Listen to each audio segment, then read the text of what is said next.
Gentlemen of the jury, we have presented copious, clear evidence that Eleanor Carlyle, who stands before you, is a vicious, multiple murderess, and one who shows not the slightest feeling of remorse. No remorse. That's right. I feel nothing. Why should I? When you have wanted someone dead, longed for it, planned it, and watched till you see the last flicker of life in the eyes. We ask you now to contemplate the full horror of the second cold-blooded murder, wickedly planned and executed on a hot afternoon at Hunter Bay. The deadly salmon paste, so thickly spread. He's trying to see just exactly why I did it. What I felt. All of it seems so inevitable now. As if it began years and years ago, and yet it was only last summer. The beginning. A beginning that seemed happy.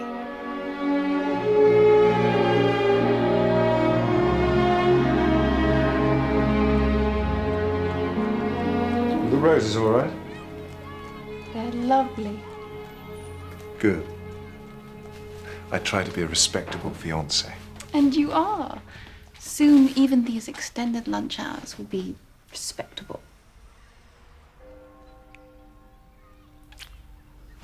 So, if I go to France for 2 weeks, you could meet me in a 2K. I'm a mile over there by then, all very respectable, and we'll be back for the Astor's autumn ball. How about it? Eleanor? Oh, it sounds perfect.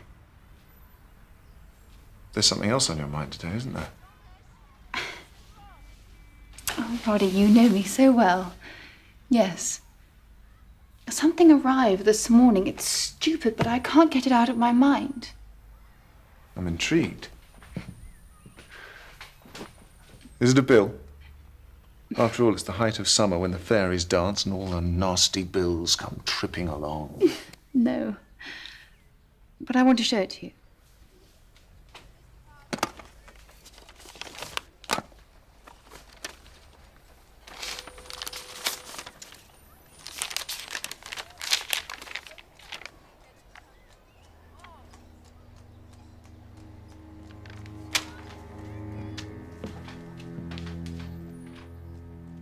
Warn you. Someone's sucking up to your aunt in Hunterbury, so you and your fiancé get cut out of the will. The person may seem white as snow, but wants to cheat you both, and the old lady will die of another stroke any day. God. It can't be true. It's just someone out to cause trouble. Yes. I'm sure you're right. It was quite a shock, though. We haven't been down there this month. So we should go. Because of this. No, not just this. You care for her. So do I, but the house matters. And think of the summers we spent there as children. She always said she wanted one of us to have it, which means both of us now we're engaged. So what in heaven's name is wrong with making sure? Oh, Roddy, I'd love to go down. And it's settled. Roddy, I decided to bring the letter after all. I want to show it to Dr. Lord. Oh. You sure that's wise? Yes. If anyone knows who sent it, he would. But darling, it's so poisonous. Oh well. If you must, I still say you should burn it.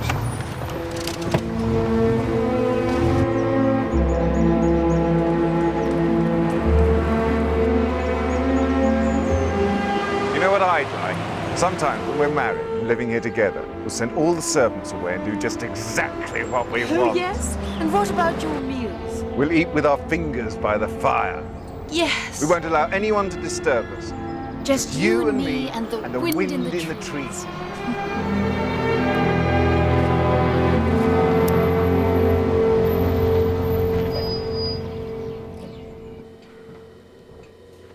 Where's Mrs. Bishop? I don't know, somewhere. The hall is always so dark. Oh, Good Lord. I never did get used to this lift. Such a shame she doesn't use it now. no, she doesn't even come out of her room anymore. Miss Carlyle, Mr. Winter, I'm so sorry. The nurses are coping well, though the last stroke did take your aunt so badly. And look, here's another great help. Just back from her studies in Germany. You must both remember Mary, of course, the gardener's daughter. Hello, Eleanor. Roddy. Hello, Mary. Well, it's been a while. Hello, Miss Carlyle. Mr. Winter, how good to see you. Well, she's not so bad today, but she may be asleep now. Would you like to go in? Yes, I think so. Will you excuse us, please? Thank you, Nurse Hopkins. Would you like some tea? Oh, no, thank you. I don't drink tea. Mr. Winter? Oh, yes, please.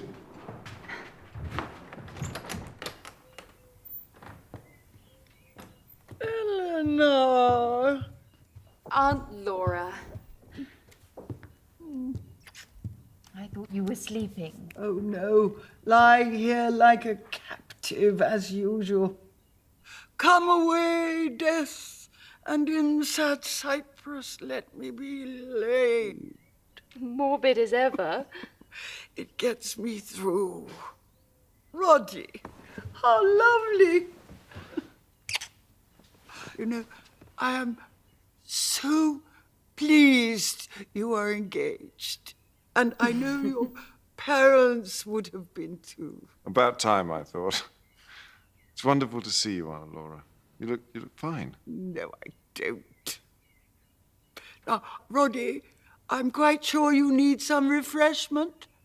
And I want to have a little talk with your bride-to-be. Fine. I'll look in on you later. Now, don't go putting her off me, or I'll make a point of moving in here and wailing from your battlements.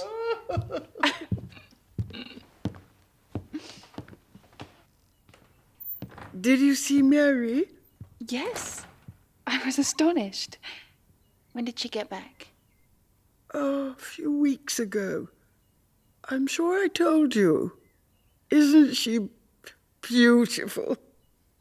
I am so glad she has come back from Germany, Eleanor. She has been very good to me. And I'm so pleased you and Roddy are together.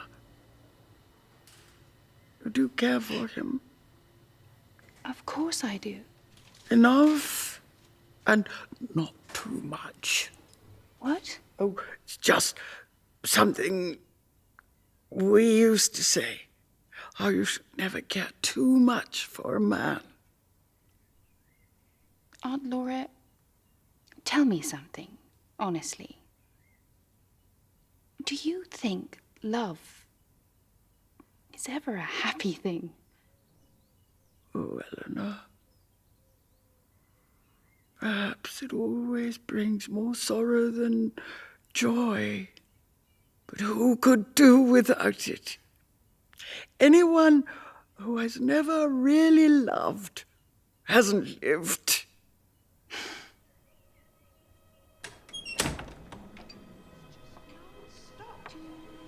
And now Miss Carlyle's here with her fiancé.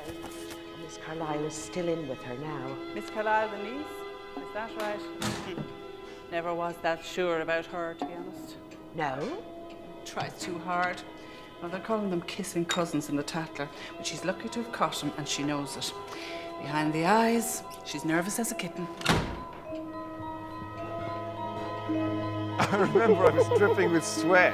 I could hardly hold on. But you did. You got right to the top, didn't you? I think you must have lost your grip. I couldn't help it. My hands were slipping with the perspiration. And then you fell at my feet laughing. Oh, hello, Eleanor. We were just remembering the old times. Of course. We'll have lots to talk about.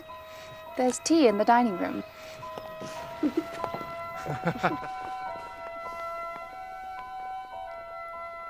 Now look here, Doctor. I've said this before. In any civilized country, I'd just say I wanted to end it all, and you would finish me off with some nice, painless drug. Well, I'm not sure I wish to be hanged just yet. But now you're doing so well. Leave me all your money. I might reconsider if you like. More humbug.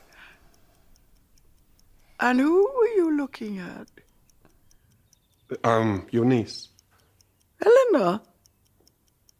Oh, that reminds me. She wants to see you before you go.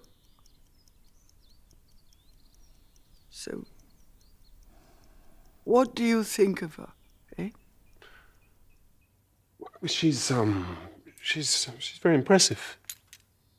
Yes, very impressive. Yes, she is. You know, you ought to get married, Doctor.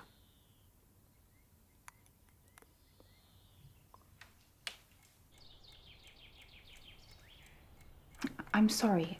I just couldn't think of anyone else to take into our confidence. No, I'm flattered. But you're right, this is a horrible thing. I suppose it must be someone in the village. But who could the letter be referring to? Who has access to our aunt other than the nurses? Well, Ted Holick, the gardener, is up there. He helps carry the oxygen. Mrs. Bishop goes in, the vicar, myself. Mary Gerard is there a lot, of course. Nurse O'Brien lives in, and now, of course, Nurse Hopkins comes in every day, too. I suppose Mary is the newest here. Could somebody be jealous of her? Does she have a suitor? I don't think so. Though Ted Holick always did have a soft spot for her. It's probably nothing to do with her. I'm sorry. Somehow a thing like this just plays on your nerves. Just the idea of someone spying and trying to cause bad feeling. Yes, it's probably best forgotten. You have been kind, but it's idiotic of me to ask you to play detective. Shall we just burn it? No. Nobody need play detective. I know a real one. His name is Poirot. He's staying here a few days preparing evidence for a trial in Manbury. He's horribly bored. And I'm sure would leap at the chance of some diversion. He has some peculiarities, like his endless herbal teas. He's charming, and very, very discreet. Mon ami, the doctor who bears a message is always a sight most worrying. I hope you've not heard from one of my physicians. Of course not, Poirot. How are you? You settling in all right now? Is it any more comfortable? Well, for some, maybe. As for me, I have my work, of course, but what pleasure is there for me in the evidence of a case I solved 1 year since? No. I am, as you say, bored to the tears. Well, perhaps I can help you see a lady whom I admire a good deal has come to me with a problem. An anonymous letter. Ah, you mean there may be a little exercise at last? Well, don't get too excited. I'm sure it's trivial. Now there's Ted Holick with Mary Gerard. She is a great favorite at Hunsbury House. You see, this letter is about that household. It's a grand film. It's garble, and it's all set in Paris. I'm sorry, Ted. I've already said no. You set your eyes on someone else, is that it? No, of course not. Bon. I'm sorry. Enter, if you please. Thank you.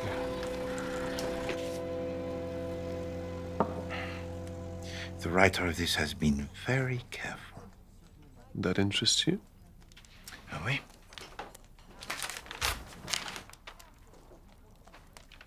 Regard the pressure on the page.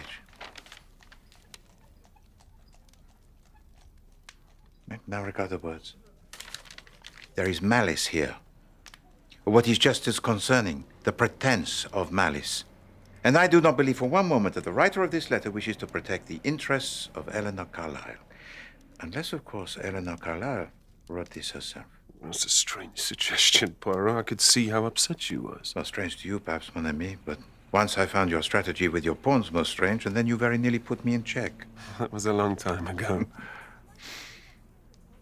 To say the truth, when you came here, I thought this letter would be a thing just trivial. And yet, the care of its construction, something of the words and of the design, tells to me that is not the case. Of course, as you say, it may lead to nothing. So why, huh? Why do I sense the outlook may be dark? Miss Carlyle? Mrs. Bishop? Have you seen Mr. Winter? No, but I don't think he's upstairs. The garden, maybe? Oh, yes, of course. Thank you. Ah, he's nice enough, Mary dear. I'm sure you can do better. Yes, with your education especially. Now, do let us see what your aunt sent. Oh, I'm so sorry. I was looking for Mr. Winter. Oh, I haven't seen him. Have you, Mary? No, I've just come back from the post office. This is from my Aunt Mary in New Zealand, my mother's sister. I was named after her, so she always sends me things. That is kind. Yes, she emigrated before I was born, and now she's the only family I have left. What a lovely thing. Oh. Yes, it is. I'm sorry to interrupt you. You should show it to Mrs. Wellman. You know, she's been so kind to me. Only today she was saying that she might help me in the future, just like she did with my schooling.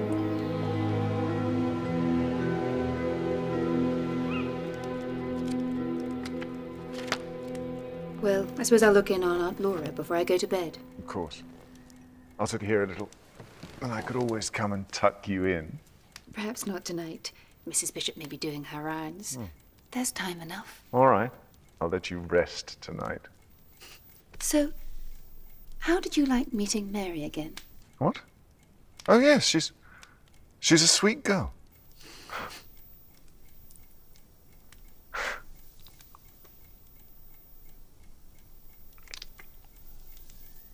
Night-night.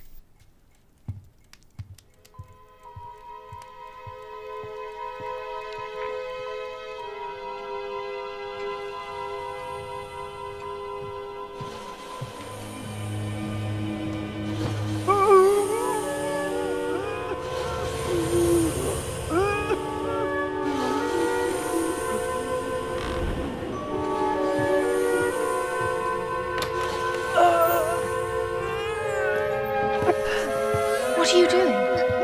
Eleanor. I was just making her more comfortable.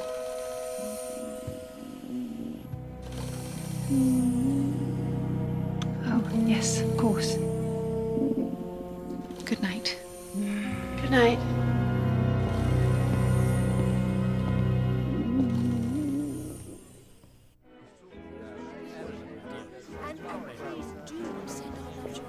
I shall. Yes, do come this way. I'll get you a drink. Eleanor Carlyle, this is Hercule Poirot. Monsieur Poirot. Mademoiselle Carlyle. This is my fiancé, Mr. Winter. Monsieur Winter. How do you do? You are so grateful to you for coming. Oh, please, not at all. It is most kind of you to invite me. We are honored. The Cartwright trial is causing great excitement. Indeed. For me, alas, it is like eating the same meal 3 times a day. Excuse me. Of course. Monsieur Poirot, this is Mary Gerard, whose late father looked after the garden here. She's just returned from Europe.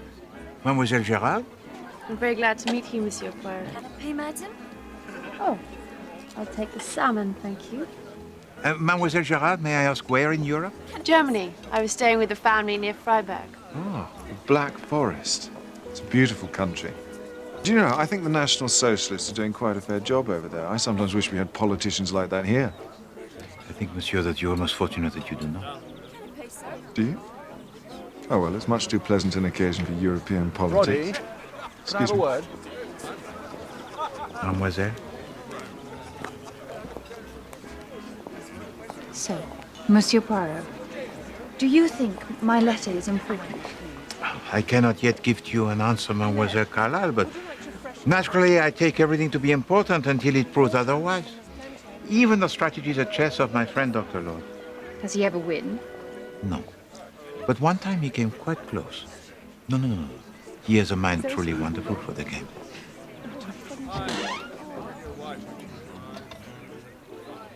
That is my aunt, Monsieur Poirot. She's too ill to join us, I'm afraid. I realize it is much too soon to say who may have written the letter, but I know Dr. Lord has told you about our household, so Do you have any suspicions about who it refers to? This interloper? There is no need for me to suspect, mademoiselle. The writer has made it quite obvious. How? Alors, the phrase white as snow, it is most odd, yes? But certainly it is used deliberately. So tell to me, mademoiselle, who was it that had the little lamb whose fleece was white as snow?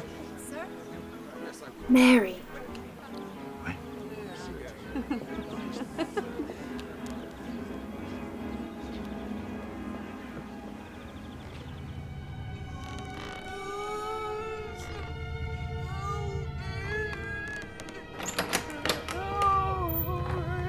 Mrs. Wellman, are you all right? Oh dear, you're not yourself. Now don't you get agitated. You've had another turn. I'll call doctor. Please, Louis, I need to see the photograph of Louis. Not this again.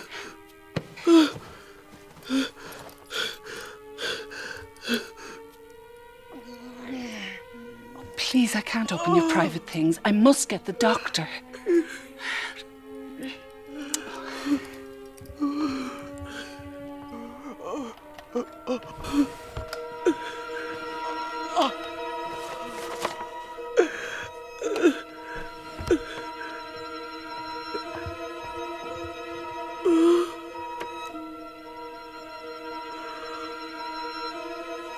Mrs. Wellman, you're ill. I must send for the doctor now. I must.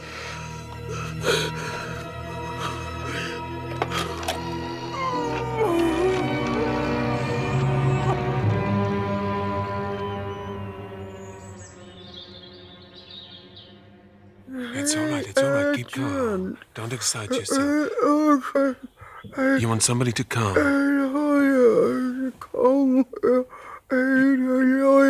Your lawyer. You want your lawyer to come. Provision? You want to change something in your will, Aunt Laura? Related to Mary? Mary Gerard. I'll call the lawyers and Seddon should be here directly. Please don't worry yourself about it. That's right. Rest now, rest now. It will be done.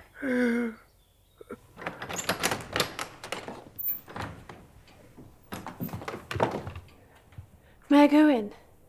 Oh, yes, of course. The doctor is there.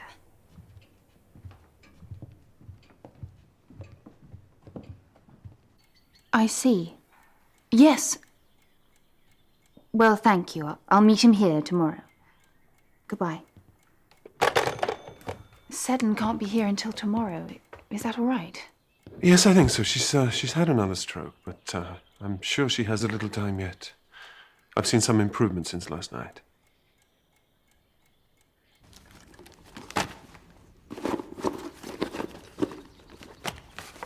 Have you lost something, dear? It's that sarcoma in the village, Eliza Ryken. I was sure I put her tube of morphine in here for tomorrow, but somehow it's gone. Oh, the only place I've put my bag down was out there in the corridor. Oh, why don't you look again, dear? Nobody here would take it. No, it's gone. Now your work is done, I thought you'd be singing, Clara. Oh, I am content to return to London, mon ami, but I do not like the unfinished business. Oh, the letter? Wait. Well, perhaps you wanted it to be more than it was. I promise you. They have other things to think about now. Yes? Ordinary things. Even so, I return this letter with reluctance, and only because it is not my property. Ask them to keep it safe, if you please, and keep me informed of any developments. Well, I'm sure there'll be none. Of course. Oh.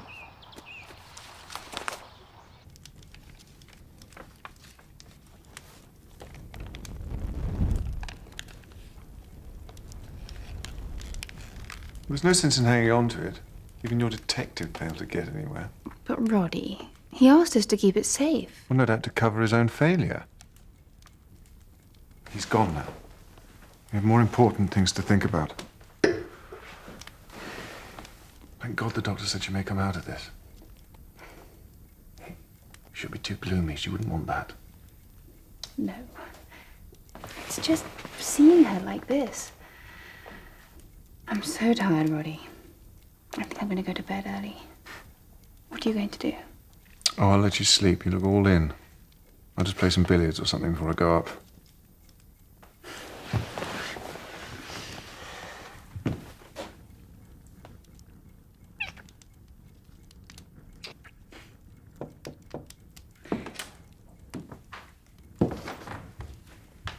Eleanor, Nurse Hopkins is happy to stay tonight and take over from Nurse O'Brien, but she would like a word. Oh, thank you, Mary.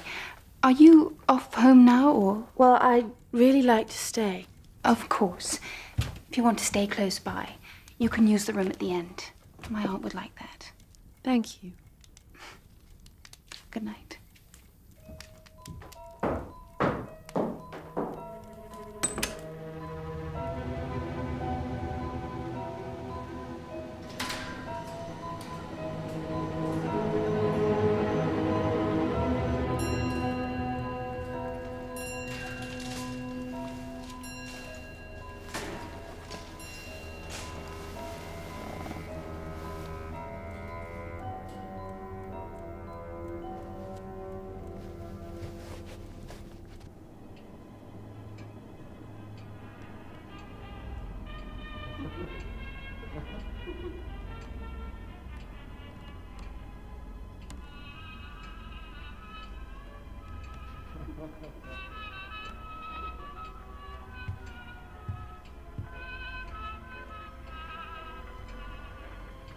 Oh, but I don't know.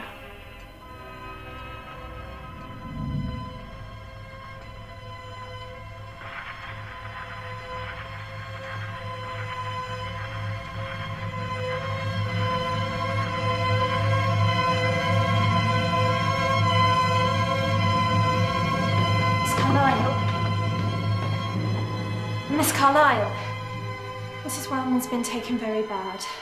The doctor is called. You must come at once. I'm coming.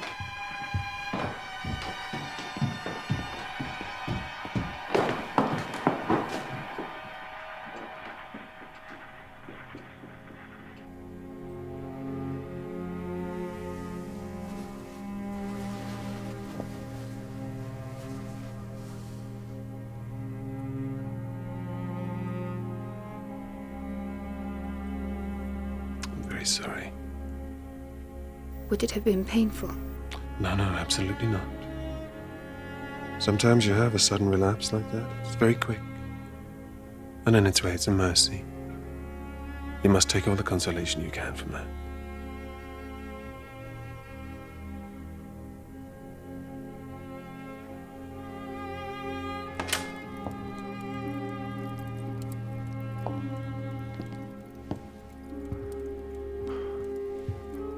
So sorry, Eleanor. But thank God for it, I say. I couldn't have borne seeing her lingering on in the state she was in tonight. You saw her tonight? What? Oh, yes. I left the cards and looked in briefly while the nurse was getting tea. She was lying there, breathing so hard. I hated seeing her like that. It's probably why I felt so strange all evening. I know I wasn't really myself. No?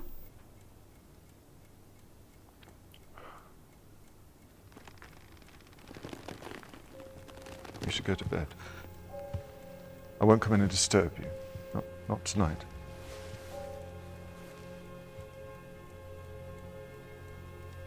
Good night, Roddy.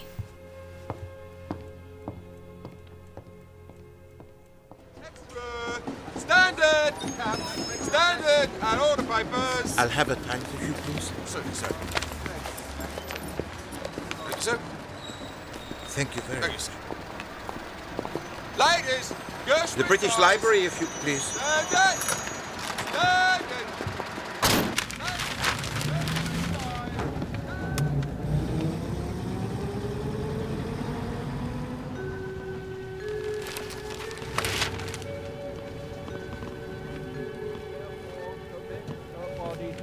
ground, earth to earth, ashes to ashes, dust to dust, in the sure and certain hope of the resurrection to eternal life. Amen.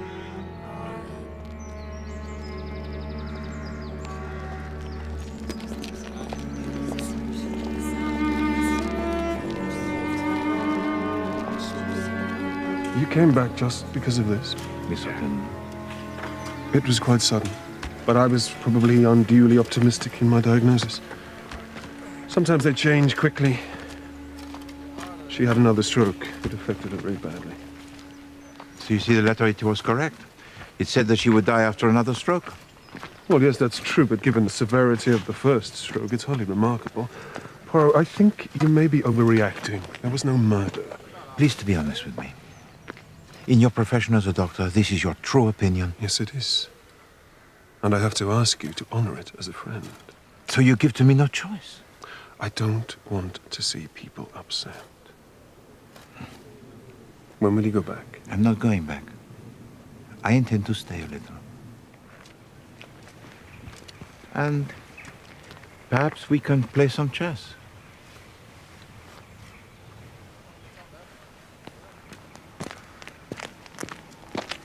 Well, now, we're nearly all done here. But what a terrible shame they didn't offer the village a cup of tea. It's just not the same without it. Maybe, but Miss Carlyle didn't look good at all. I doubt she had the strength. Strength enough to hear the will, though, you notice. The lawyer's down there with her now, and Mrs. Wellman would have made sure there was refreshment after her funeral. You mark my words. Oh, I meant to ask you, dear, did you find that tube of morphine all right when you went home? No, I did not. I don't understand it. But there were some papers and things I threw out, so it may have been there. Yes, that must have been it. I wouldn't worry about it anymore if I were you, dear. Well, time to say goodbye.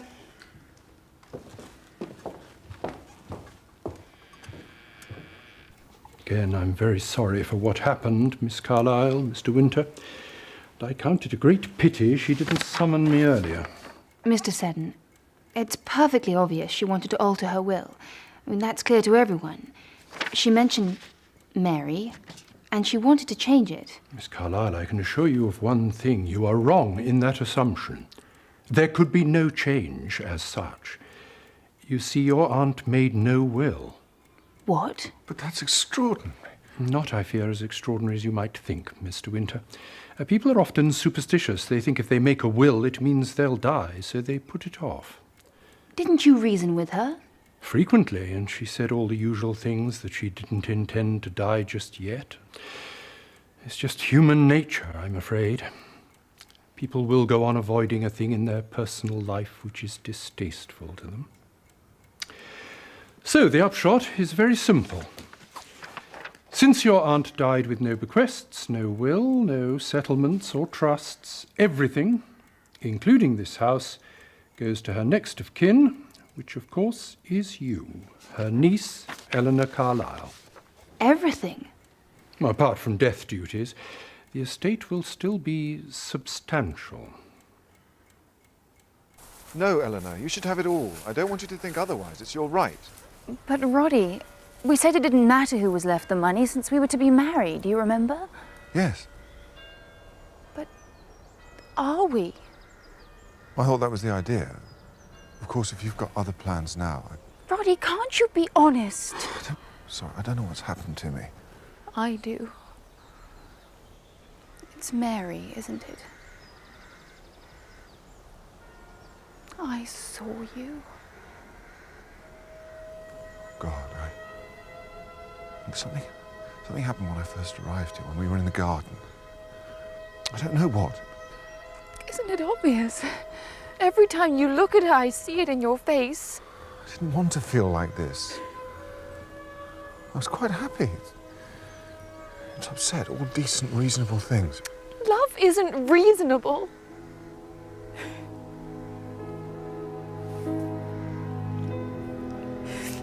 You'd better take this back, Roddy.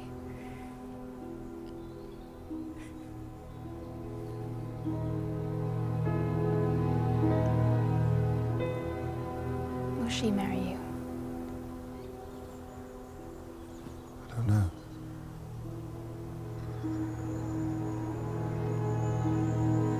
I'll give it time. Take the fortnight in France. Clear your head. If you still feel the same after you're back, then that's the time to pursue it. I didn't deserve you. Even as a friend.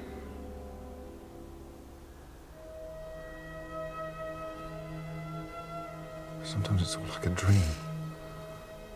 As if I might wake up and find she wasn't there. But she is there.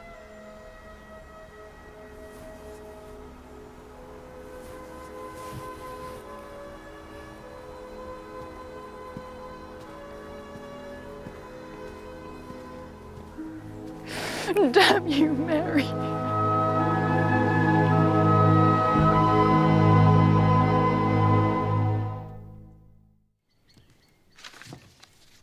Ah, Mary. Sit down, please. Thank you. So what are your plans now? Do you intend to go away? Not directly. I still have to clear out my parents' things from the lodge house. That'll take me a few days. I've been putting it off ever since I got back. As you know, Mary, my aunt always took a great interest in you. Yes, she was very kind. You will be aware that she made no will. I have thought about that last day a good deal, and it seems to me that if she had lived, she would have wanted to make several legacies. Of course, I've made provision for the servants, but you don't quite come into that class. I'm sure she would have wanted to make some contribution for your future. Therefore, I am arranging, as soon as probate is granted, to advance you £7,000. That sum to be yours, to do with absolutely as you please. Thank you. It was quite a surprise that she left no will, but then many people don't. Yes, I only made one myself this year. A will? Oh, Nurse O'Brien thinks everyone should. I have my aunt in New Zealand, so I named her. You've been so kind. Was my aunt's wish. Well, that's all, I think.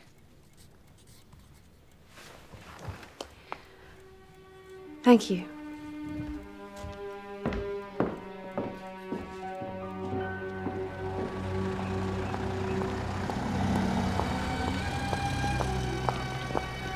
Ah, bonjour, Mademoiselle Gérard. Hello. You're in a hurry?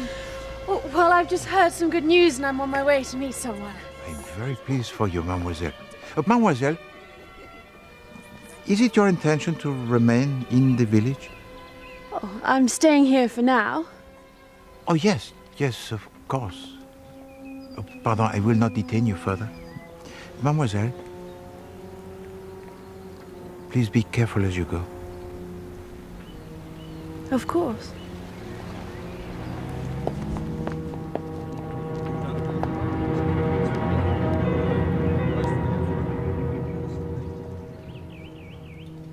That's a great piece of luck for you, Mary. It was good of Miss Carlyle to do the right thing. She didn't look very pleased about it. Hardly surprising after what happened with you and Mr. Winter now, is it, dear? Nurse, that's hardly our business. Oh, sorry, dear, but the whole village must be talking about it. I didn't lead him on. Ah, but has he made you an offer? The truth is, he's indicated. Oh, well, there you are now. Isn't that romantic? Oh. Excuse me. I do hope it's all right. You wonder if it won't hurt her in the end. I know. And that family at the house has not always been lucky in love.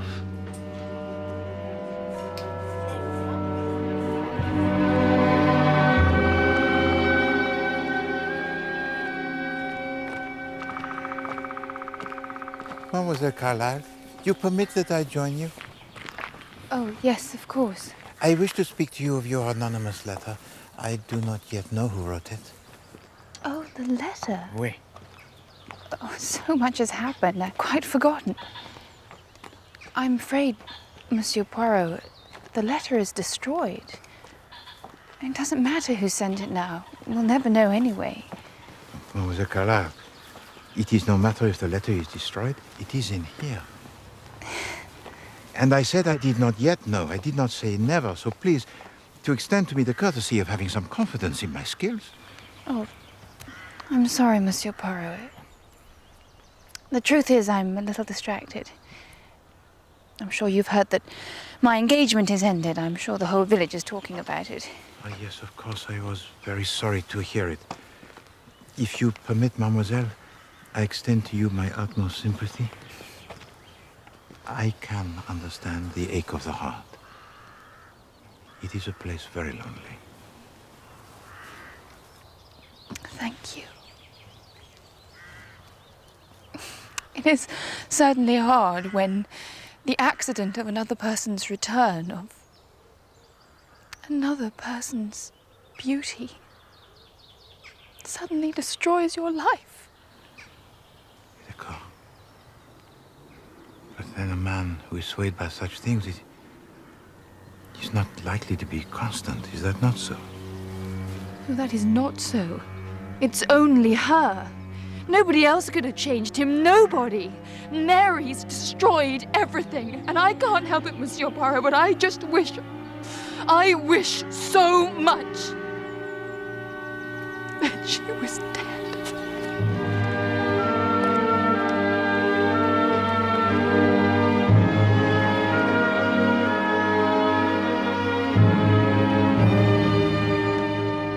Come on, Poirot, drink it.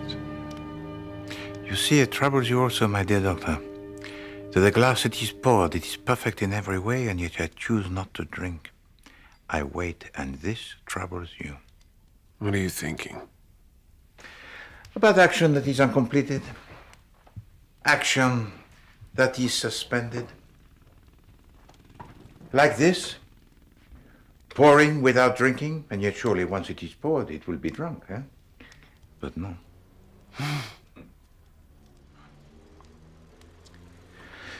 And it is the same here.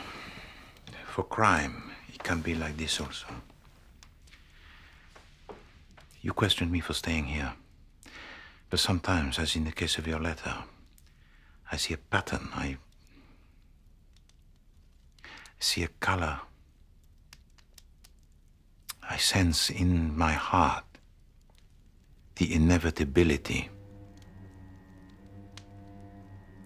And yet what can I, Poirot, do? Nothing. For the glass sits on the table, waiting. Waiting for someone to drink.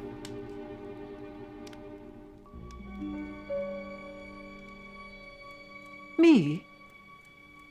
The cook and the maids have taken a week, as you asked them, but I don't require time off.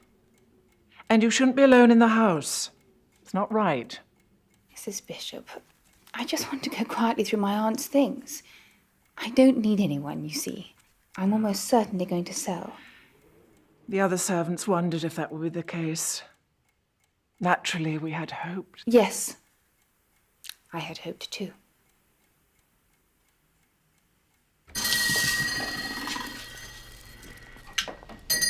Miss Carlyle, what can I do for you? I wanted some sandwich paste, Mr. Turner. Of course. Now, what would you like? Salmon, crab and shrimp, ham and tongue? You know, in spite of the names, I always think they taste rather alike. Well, in a way. But of course they're tasty. Very tasty. I wanted salmon. Oh, and crab and shrimp. People used to be rather afraid of eating fish paste, didn't they? But there have been cases of ptomaine poisoning. I can assure you, Miss Carlyle, this is an excellent brand. I've never had a single complaint. Oh, of course. I didn't mean anything. Thank you.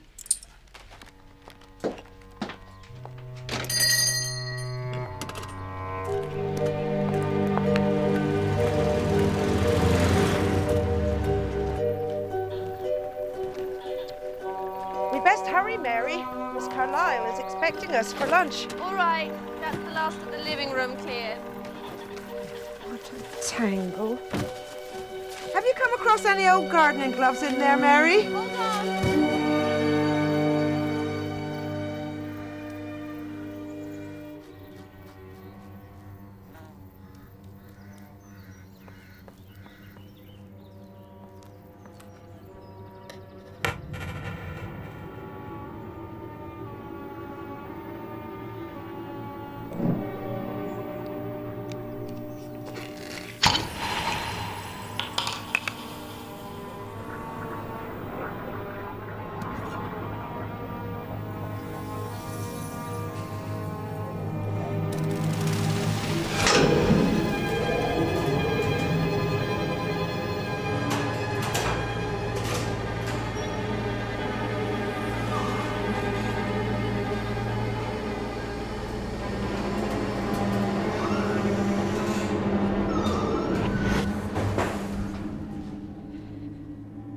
Hello?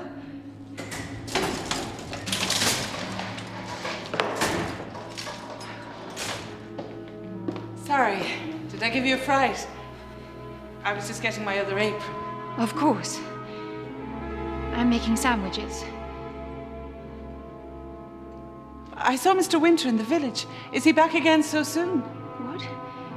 No, Roddy's not here. He's still abroad. It certainly looked like him. Maybe I'm wrong. Yes.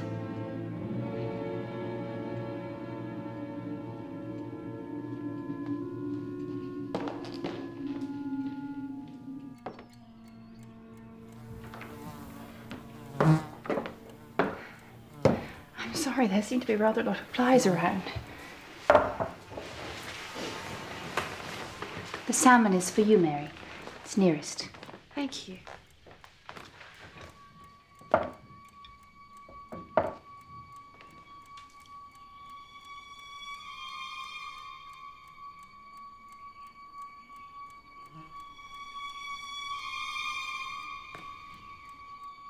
I'm sorry. The others are crab and shrimp. Thank you. I meant to get some coffee, but I quite forgot in the end. Well, if there's tea, I can make some. Oh, yes. Not for me, but please.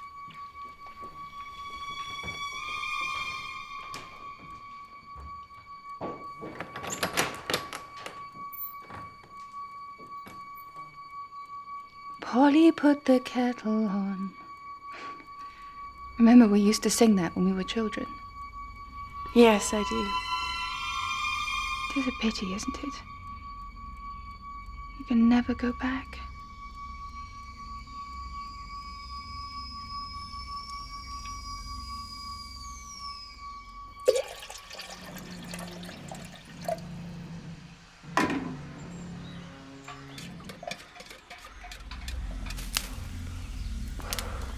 Here we are.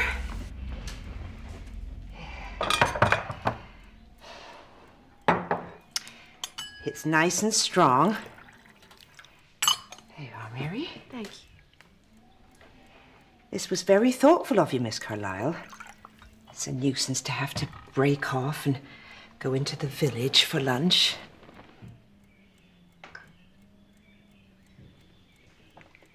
Are you all right, Mary? It's just the sandwich was rather bitter. I hope the paste was all right. Mine was all right. Will you have some more tea? Are you sure you won't have a cup, Miss Carlyle? No, thank you. Then I'll just go and turn off the kettle. I left it on in case we wanted to fill the pot up again.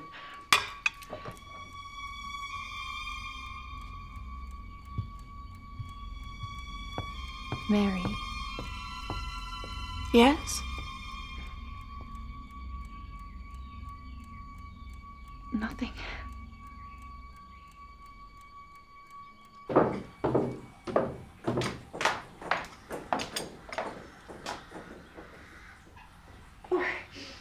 I thought I saw a man outside. Is there someone here? No, only Ted. He wasn't in. Oh, it's quite hot in here. Yes, it faces south. Well, I tidied up the other plates. Let me finish these. Thank you. Did you prick yourself? Oh, no. Oh, it was the rose trellis. It's quite a jungle. I may have to ask Ted to help us. You all right, Miss Carlyle? You're not looking quite the thing. Oh, well, I just want to get all this clearing done. Well, I'll be up when I'm finished down here.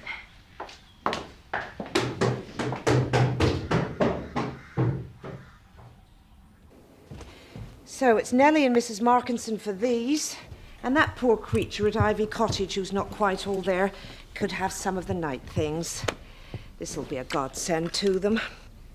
I think I'll take them there myself while Mary gets on at the lodge. She's gone back there, has she? Mary? No, I left her in the library. Well, that was ages ago. What's she been doing? Mary? Mary? Oh, why, she's fallen asleep. Come on, my girl. Wake up. Mary? Mary? Oh. Mary? I'll have to call Dr. Lord this moment. What's the matter? The matter? This girl is near death. I think she's been poisoned.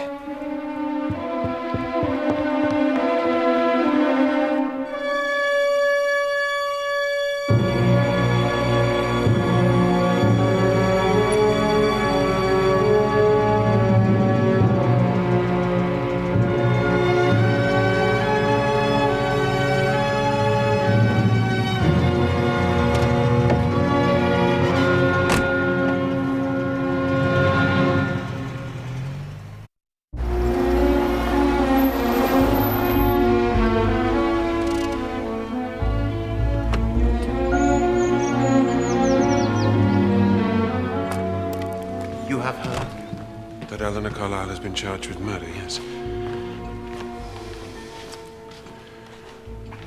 There's something I have to tell you. This way? Ah, Poirot! Have a look at this. We found it yesterday, just here where those sandwiches were made. We can't find any more, but it has been identified as part of the label for morphine. They shared the tea, so must be the sandwiches. Are you aware that the file of morphine disappeared from this house? What? Well, Dr. Lord here just told me of it. It was in the bag of the nurse. I'm sure the nurses will confirm it. So, Miss Carlyle had ample opportunity to take it and use it. And her motive is clear. She was distraught that her fiancé had abandoned her for the deceased. Of course, there are some difficulties, like the fact they all ate the sandwiches. It is scarcely a difficulty if you read the statements. Yes, they all ate the sandwiches, but the poison, it only needed to be in one. And the favorite of Mary Gerard, as Eleanor Carlyle herself testifies, it was the salmon. Then that's how it was done. Then there's your anonymous letter. That doesn't really fit. Why not? Let us suppose that Eleanor Carlyle was most anxious about the return of Mary Gerard, for there is much talk of her beauty. And she knows that her fiancé and Mary were close in the past and that they were bound to meet together here.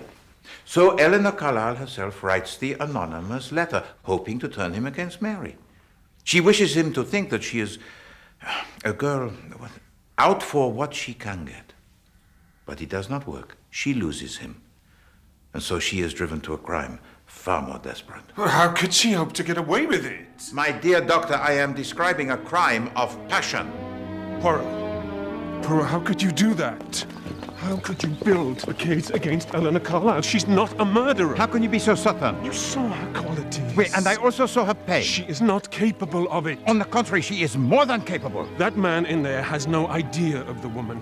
My dear doctor, do you suppose I was advancing the case to help him? Given the facts that I see here, any prosecuting counsel, any idiot of a magistrate will come to the conclusions that I have just advanced like that. And I think that it is fair to say that you are partial. I don't deny it. But she didn't do this. Please, I'm begging you, help me find the truth. My dear doctor, you ask for my help, but I do not think you have been completely honest with me. I still have my suspicions about the death of Laura Wellman, and I am going to ask the police to exhume her body. And so I ask you again to tell me truthfully, what will they find? I don't know. But possibly morphine. Mon Dieu, I do not understand you. You told to me otherwise. You made me hold back. As a friend, you said. Good God, Poirot, please. I never dreamt of such a thing. I thought that it was probably natural. But there was another possibility. I was aware that she might have taken the drug herself. You see, she'd often talked of it. Oh, I comprehend. You are playing the merciful doctor. Huh? As I say, she talked of it. Under such circumstances, I didn't wish to cause a scandal by insisting on an autopsy. Oh, therefore, I must insist that you are now completely honest with me. You did not give her the drug at her request. I swear to you I didn't. I told her myself I have no wish to be hanged. I wouldn't do it. Very well. All the same, I wish you had told me you had the suspicions. Because if you are right, it will be worse now for Eleanor Carlyle than even I could have thought. So, you do not wish to talk? I made a statement. I have nothing else to say. Mademoiselle Carlyle, you are aware of how your silence it will be construed? It is no matter.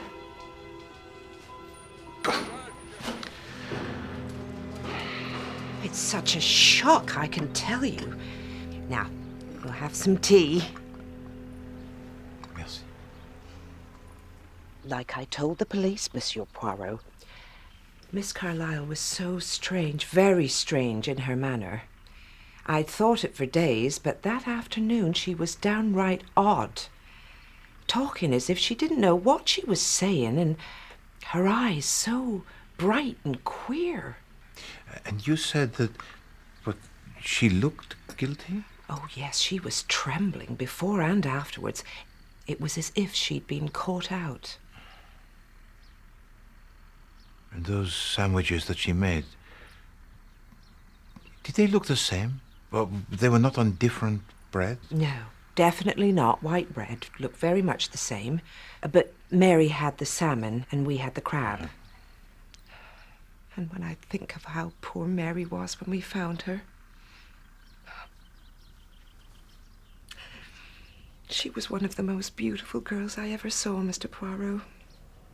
And not stuck up as she could have been. The old lady had taken a tremendous fancy to her. Surprising, perhaps. Oh, that depends. Might be quite natural in one way. And surely it does an elderly person good to have a young face about. I see. And there's nothing else, huh? Nothing else at all that you can tell to me about Mary Gerard? I don't know of anything. No, Mary was not poisoned before she came here. How could she have walked from the lodge? No. Without doubt, Mary was poisoned in this room. Both she and Nurse Hopkins shared the tea, so? It must have been the sandwiches. But Poirot, somebody could easily have entered in here and tampered with them. There was a figure in the garden out there, but perhaps it was somebody from Mary's past. Or what is more likely, someone we know. I made a statement to the police, Mr. Poirot. I wasn't around this side of the house at all that day. I was up near the road. Did you see a figure? No. I did see a car. Some parked on the road early in the afternoon. And did you recognize the car? No, I don't think so. I think it was green. I just can't believe anyone would do such a thing. and certainly not Miss Carlyle. And tell me, Monsieur Horlick, you were fond of Mary, were you not? Everyone knows that. It wasn't the same when she came back from abroad. But did she have any enemies? Not that I know. She was always a bit different, but people liked her. Then after she came back, nobody knew her so well. And why is that? She was just changed. Not stuck up exactly, just not one of us anymore.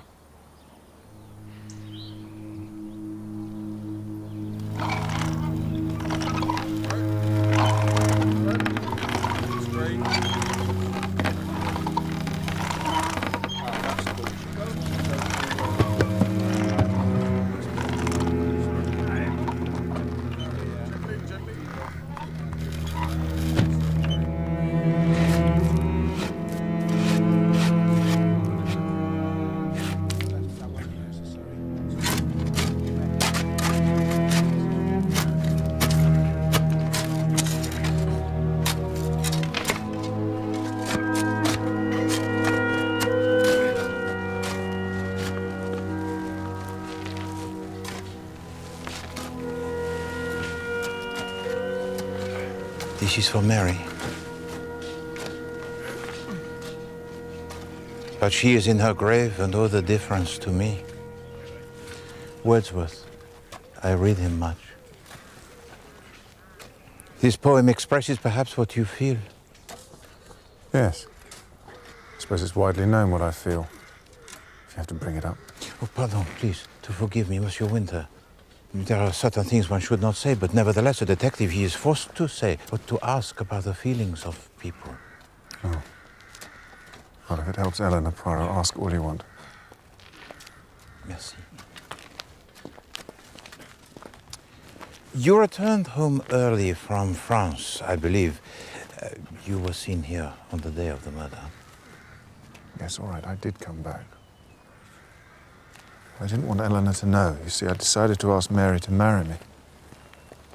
And you saw her? No. No, I didn't. You see, she wasn't expecting me, so I decided to wait. I certainly wasn't going to barge into Hunterby. I waited here, close to Mary's lodgings. And of course, Mary, she never came. I saw an ambulance, police cars. People were talking. I overheard what they said. I couldn't face anyone, so I took a train back into town and waited for news. And I learned she was dead. I felt like... And you do not think Eleanor did this? No, of course not. The fact that they dragged Eleanor into this makes it even more tragic. So if she escapes the gallows, you will reconsider your engagement? What do you think I am? Of course not. It has ended. But I want her to be all right. She's a very decent person. Better than... Than you? Is that what you were going to say?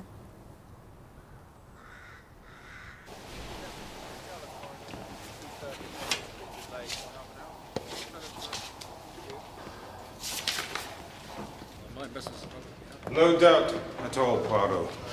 Several ounces of morphine were found in her body. It was administered on the day she died.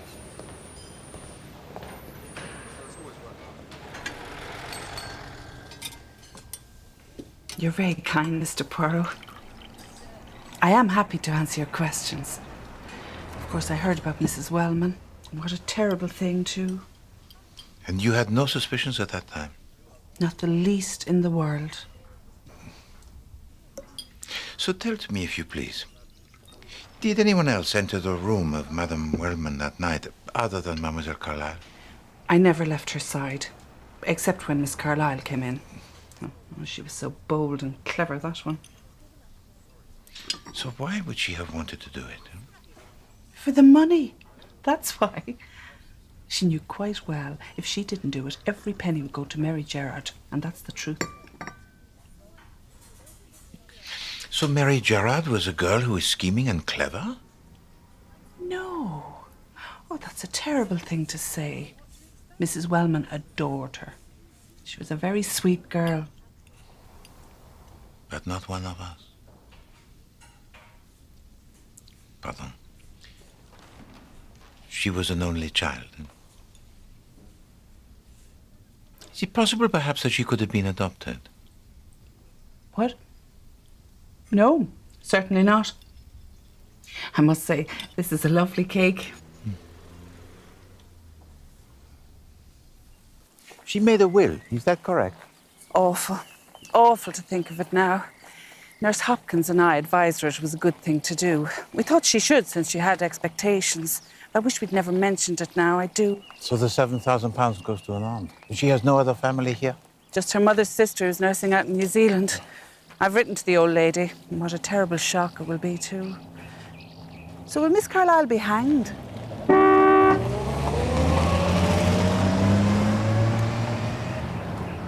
If she is found guilty.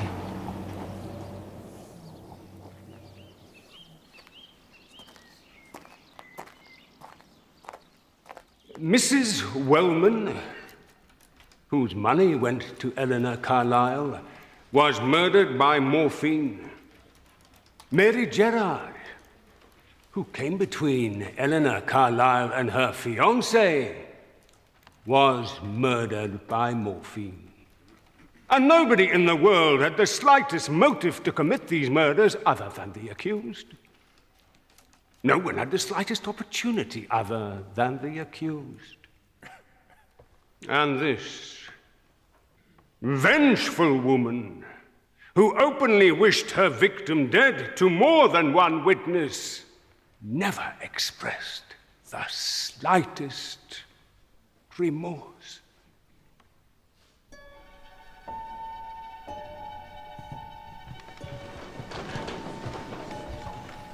Gentlemen of the jury, what is your verdict?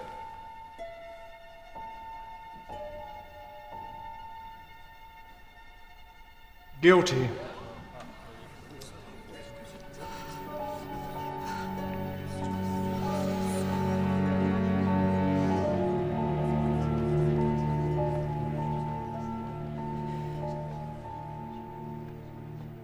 Eleanor Carlyle, you are sentenced to be taken hence to the prison in which you were last confined, and from there to a place of execution, where you will be hanged from the neck until dead.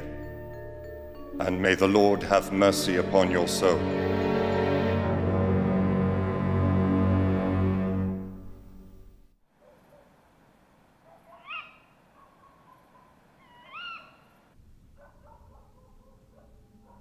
Monsieur Poirot, Monsieur Poirot, Mademoiselle, please be careful as you go. Of course, of course.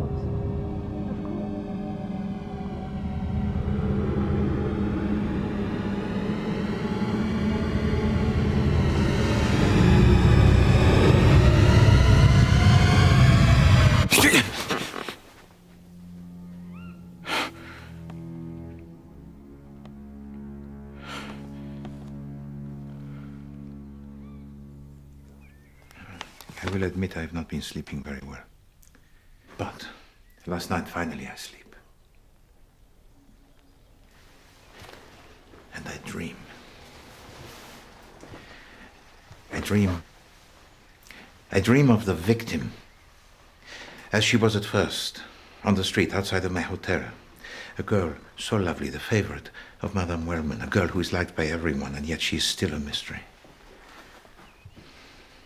And then I wake up. And I recall something. What?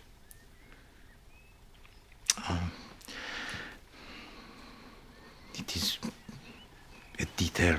In fact, it is half a detail, 1/20th of a detail. But yes, my friend, it worries me. Something that the nurse Hopkins said concerning Mary. What about her? Yes, what about her? What is behind her? You're not making sense. And suddenly I see that there is something that the good Nurse Hopkins, she does not wish me to know, that she thinks has no bearing on the crime, but I believe that it may. Well, surely she would realize that. No, my dear doctor, Nurse Hopkins is a woman of high intelligence within her limitations, but her intellect is hardly equal to that of mine. She might not see it, but Hercule Poirot, he would. And suddenly there raises in my mind so many questions. No, I was right before.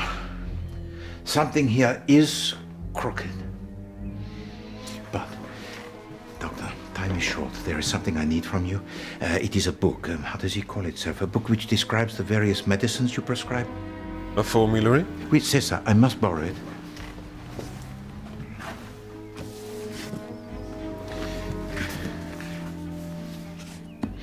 Merci.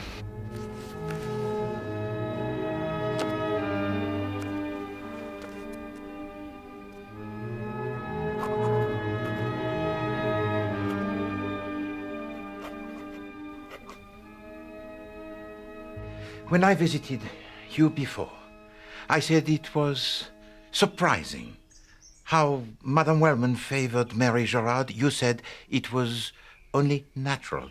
And I thought you were merely talking about the friendship, that it was natural.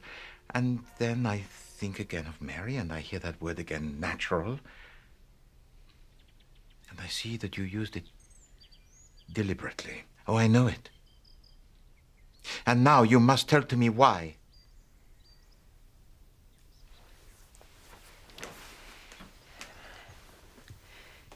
Nurse O'Brien and I had both heard the old lady crying out about something in her past.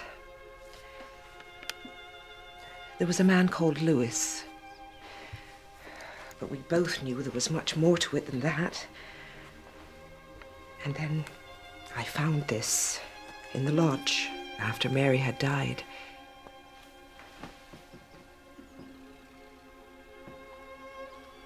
It is Madame Wellman, huh?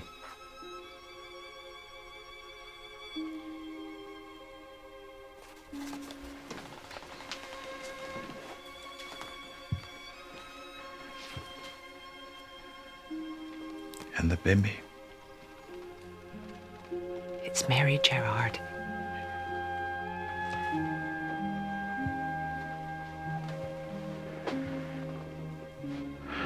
So Mary was the illegitimate daughter of Madame Wellman. It's a sad story, as you'll see from the letter. The man couldn't marry her. He had his own family. Sometime later, he was killed on the Western Front. The Gerards had no children. Mrs. Wellman went to Scotland and took Mrs. Gerard with her, where the baby was born. Naturally, she paid for Mary's schooling and told them she would provide for her. But she couldn't admit the truth. She had to avoid the scandal. But at last, Mary becomes clearer. But what sadness. So, dear Mary, for all these years I've had to keep this secret from the girl I brought up, and such a hardship that is me. Of course, we had suspected as much. Nurse intimated she knew, but what's the point of it coming out now? I was going to destroy these. As I said before, Mr. Poirot, let the dead rest in peace. No. Not when one has to consider the living. Mademoiselle Carlyle, you would say nothing before. But now I know a little more. And I want to help you. I believe I can. But you must answer some questions about that day. I beg of you. Why? Is there any Purpose? Oh, yes, of course, there's a purpose. Please. Now, just tell it to me from the very beginning. Firstly, why did you give time off to the servants? I was upset. I wanted to be alone. And when you made the sandwiches, did you see anyone outside? No. All right, then you went to sort through some things of your aunt. Did you discover anything that affected you, or any private matters concerning your aunt? What? No. Right, then you took Mary and Nurse Hopkins into the library where you gave to them the sandwiches. What was Mary doing when you left her? She was on the sofa. She seemed normal. No. Each detail, if you please.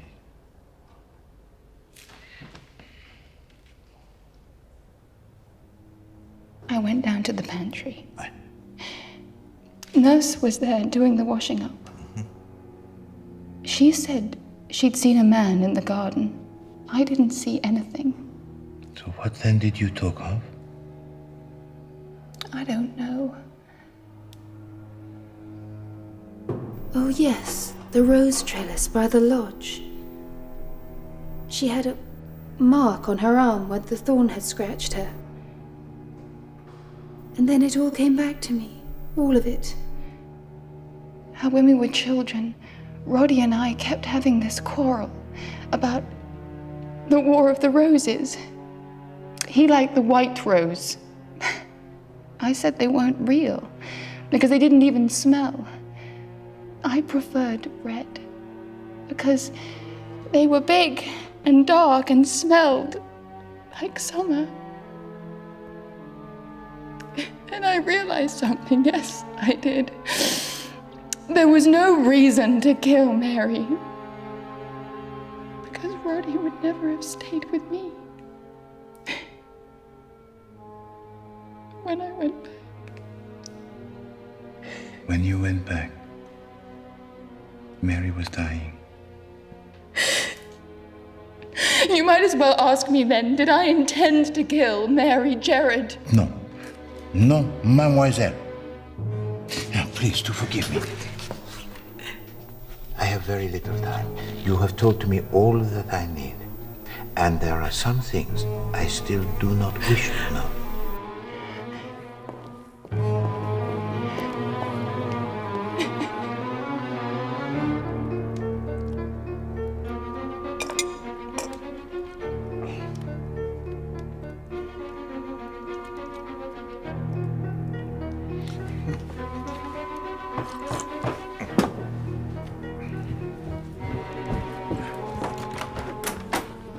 Monsieur Horlick, enter if you please.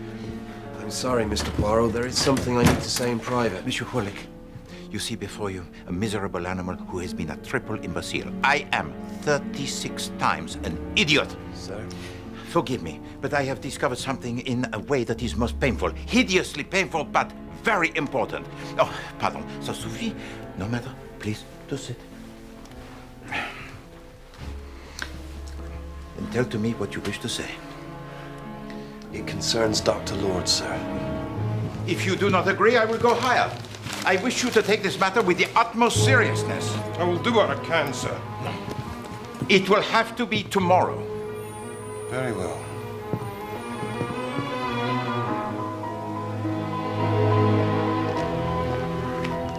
Poirot, you realize we have less than a day and a night. Why did you ask me here? Because I wanted to show you this. The saffron rose. So, isn't that Mr. Winter? Oui. What is going on? What did Eleanor say? I will tell it you. She told me of a quarrel a long time ago, and how she and Monsieur Winter were on different sides. And it made it very clear to me, mon ami, how she fell in love a long time ago with a man who could not return her feelings. And so, Doctor, I began to see through all the lies that have been told to me. Who has lied to you? Everyone. Particularly you. But at last the matter, it is almost concluded, for I have made a trap. Shall we go back to the house? I had the message from the inspector, Poirot, but can you tell me what this is all about? It strikes me as very unpleasant. I never wanted to see this room again. I'm not surprised. What does that mean? Gentlemen, please. I have concluded that nothing in this matter is what it seems. Firstly, we have heard that on the day of the murder, there was seen lurking in the garden a man who was very tall and who resembled you, Monsieur Winter. I told you I never came here. So would you be surprised to learn of the will of Mademoiselle Carlyle? I established it last night, that it leaves everything to you. I swear I had no idea. So perhaps you stood outside and observed her making the sandwiches and thought that they were for her. Alors, if she died, you would be a man very rich. This is outrageous. I told you I never came into the grounds. However, if she was hanged, you would be equally rich. So, let us assume, as did the trial, that the murder, it was successful. It is easy to imagine you or another being aware that Eleanor Carlyle intended to invite Mary Gerard here, and also to know that the preference of Mary was for the salmon paste. Now, both of these things, they were well known. Are you including me? I include everyone. Now, this person has the file of morphine, and the chance it comes. And this is what he finds. The sandwiches. One of salmon paste, the other two of shrimp and crab. Alors, our murderer approaches the sandwiches. And at once he observes that the color and the texture are identical. So which one is the salmon paste, huh?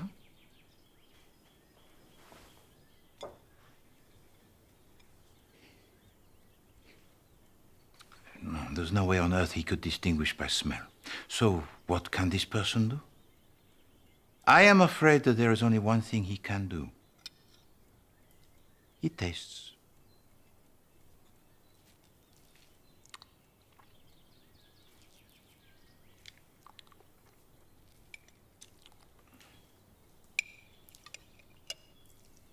It was bad enough the first time.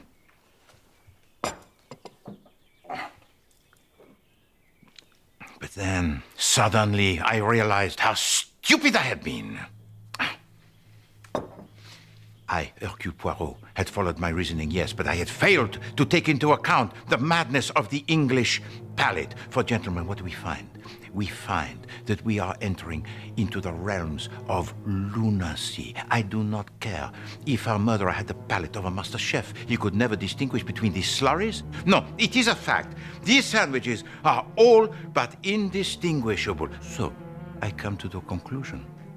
I, Hercule Poirot, do not care what was said at the trial. This could never, ever be the practical method of murder. So Eleanor Carlyle did not poison the sandwich? No, she did not. Who did?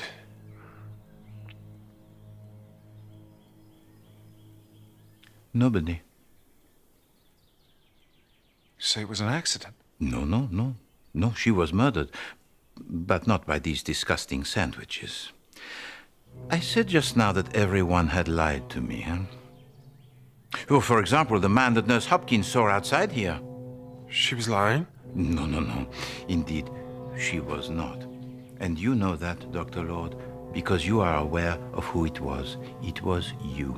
Monsieur Horlick recognized your car, but did not want to say so in front of you. So last night he came to the hotel to tell it to me. So here is yet another lie, huh? But why? Was it because you feared for Eleanor Carlyle? Was it your heart I could forgive? Or something much more sinister? All right. I would have done anything to protect her. I was just a fool to think I could deceive you. Oui, either a fool or something worse. Please to remain, I will return.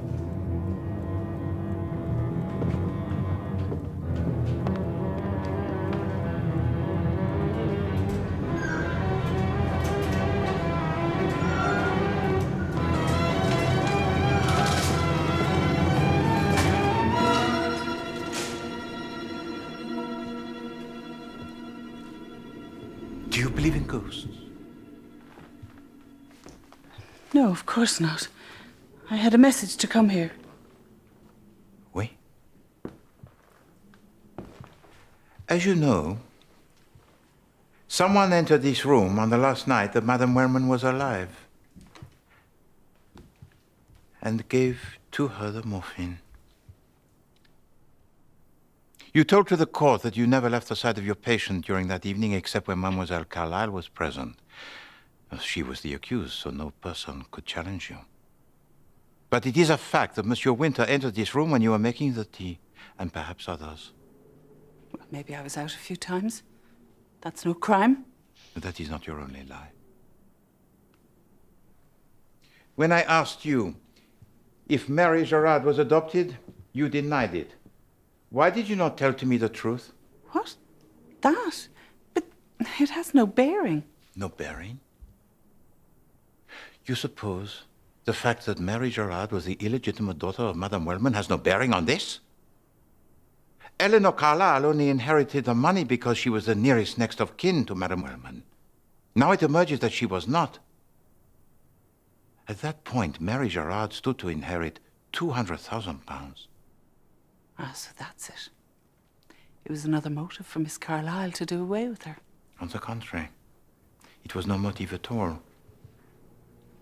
Such an action, it would have been pointless, since Mary Gerard had already made a will. Was it you who told her to do that? We talked about it. What are you saying, Mr. Poirot? That someone other than Eleanor Carlyle benefits from her death. This came to me yesterday. And then I began to think again about the anonymous letter.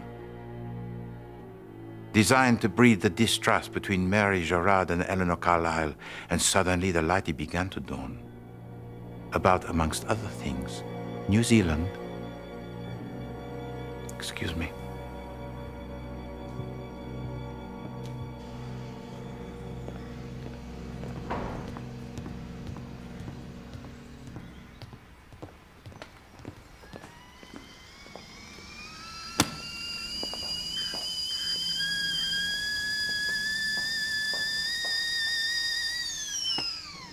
Well, Mr. Poirot, so long as you wanted me here, I thought I'd make us a cup of tea.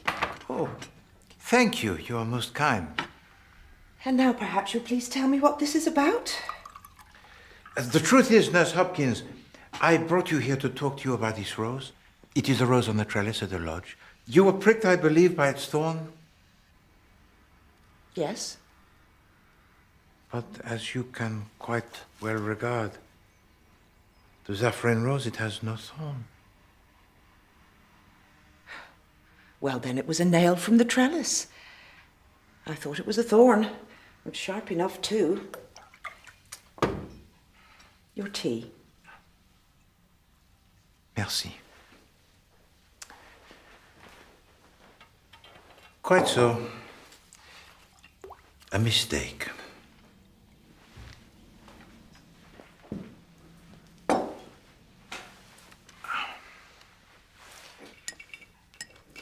Tell me, you have lived in New Zealand? How would you discover that? Mind you, it is known. Is it? The truth is, I have tried to discover it myself, but without any success.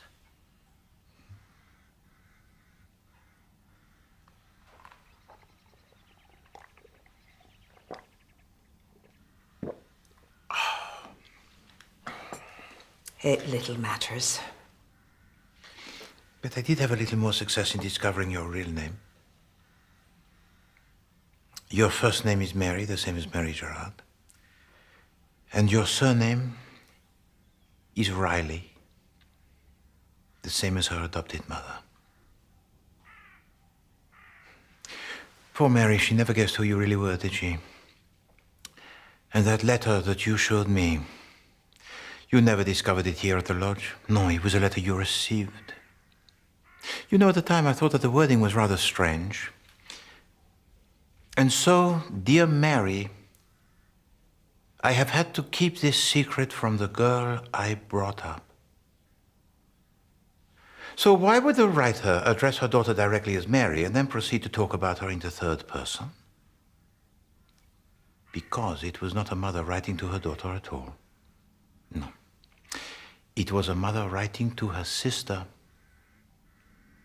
confessing the secret of the true parentage of her adopted daughter.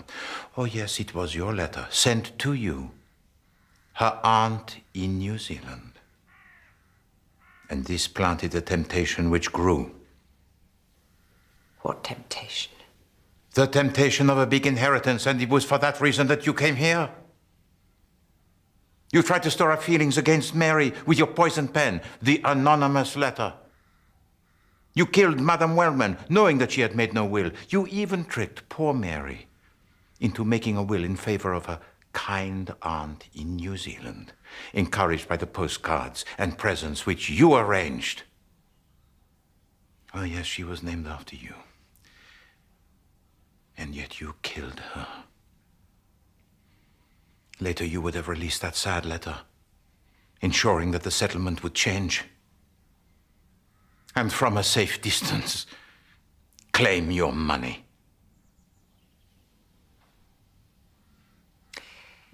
This is a strange sort of fiction, Mr. Poirot. But so long as you've finished your tea, I'll wash up.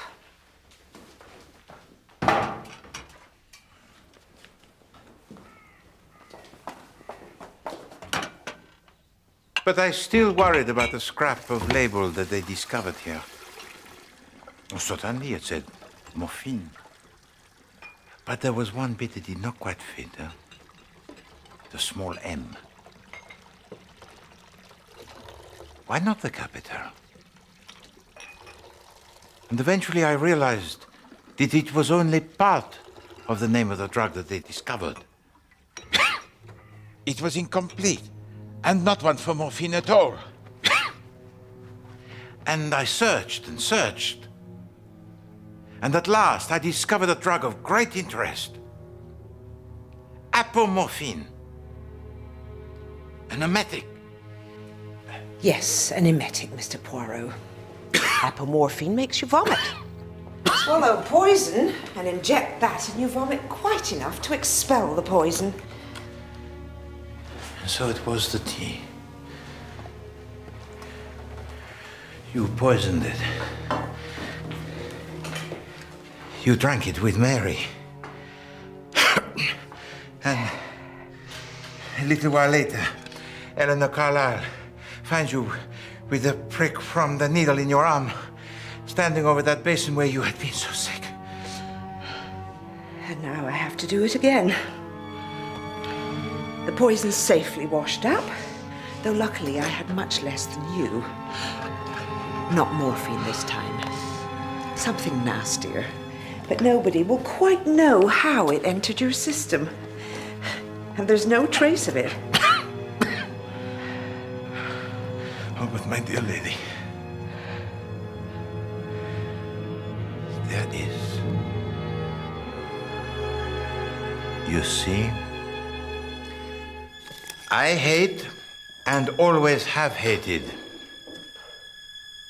tea.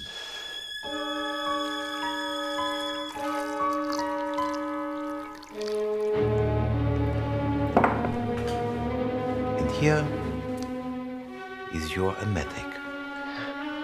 I removed it from your bag.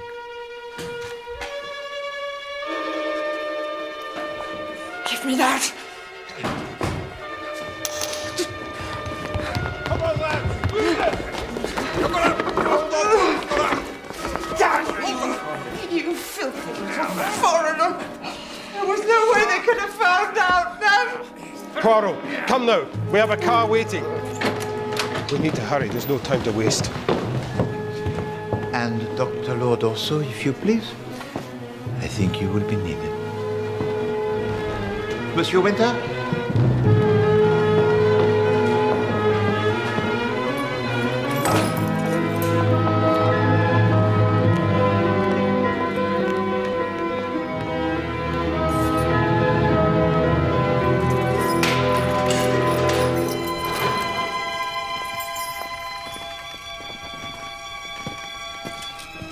This is for you. It is from the lodge and it saved your life. You have been acquitted. You are free to go. But... Now, there is someone outside who will explain to you everything, amongst other things, who it was who wrote to you your letter. And it is to him that you should give the thanks.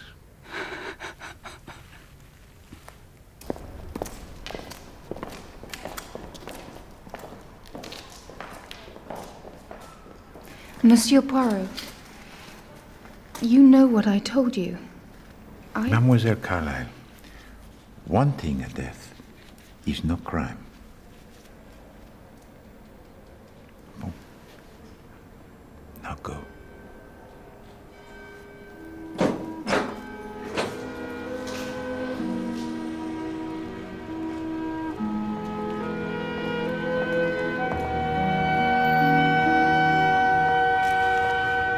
May I take you home? Yes.